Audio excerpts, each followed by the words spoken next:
American author and labor historian Nelson Lichtenstein explores the evolution of organized labor in the 20th century in his nonfiction work, State of the Union, A Century of American Labor, 2002. He traces the movement's rise during its peak years in the 1930s to the overt hostility it faced in the 1980s, an animosity from which has yet to recover.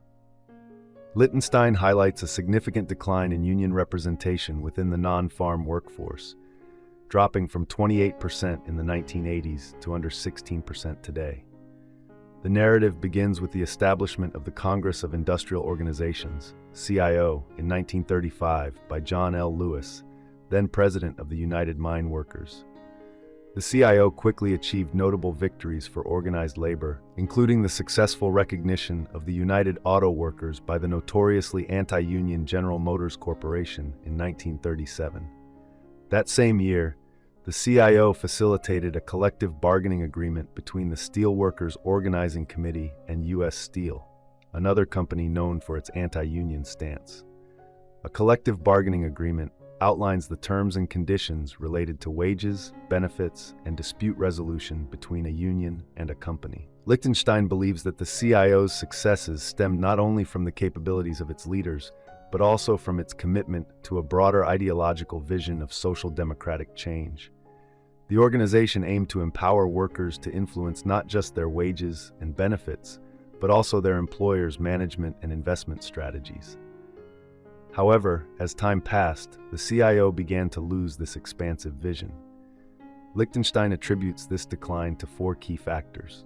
First, the federal government's National Labor Relations Board implemented new regulations that prohibited some of the union's more assertive strategies, such as sit-down strikes, where workers occupy their workplaces without working. These strikes are particularly effective because they hinder companies from hiring replacement workers.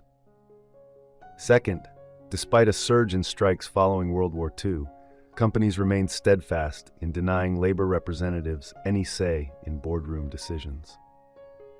Third, the CIO's Operation Dixie campaign, aimed at unionizing industrial workers in the South, largely faltered due to racial tensions and Jim Crow laws, which made it difficult for white and black workers to organize together. Finally, the Taft-Hartley Act of 1947 delivered a significant blow to the labor movement. Congress passed the act, overriding a veto from President Harry S. Truman, and it imposed various restrictions on unions, including a ban on foremen, straw bosses, and other low-level supervisors from joining unions. The Taft-Hartley Act also prohibited secondary boycotts, where a union would boycott a company without a direct dispute to pressure it into ceasing business with another company that the union was contesting. Additionally, the law allowed states to enact right-to-work laws, which effectively undermined union agreements. It also mandated that all union officers sign affidavits affirming they were not communists, resulting in the expulsion of many passionate and visionary activists from labor unions.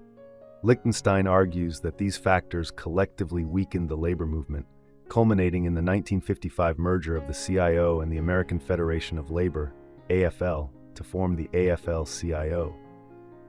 Under the leadership of George Meany, a relatively conservative leader from the Plumbers Union, the AFL-CIO stagnated despite the significant societal changes of the 1960s and 1970s. Rather than actively participating in the civil rights movements of the era, the labor movement largely opted to remain uninvolved, fearing that engagement might jeopardize their already diminishing collective bargaining rights. Consequently, the labor movement began to appear as part of the conservative establishment to younger generations, leading innovative activists and thinkers to feel disenchanted with organized labor. Lichtenstein notes that the few unions that did engage with the civil rights movement, such as teachers and municipal workers' unions, were among the few that saw their membership and power grow during the 1980s and 1990s. With declining membership and limited political allies, organized labor struggled to defend itself against the aggressively anti-union policies of Ronald Reagan.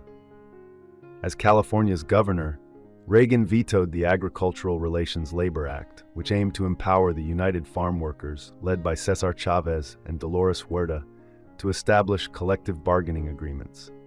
Later, as president, Reagan infamously fired 13,000 striking air traffic controllers, barring them for life from federal employment, a ban that was eventually lifted in 1993.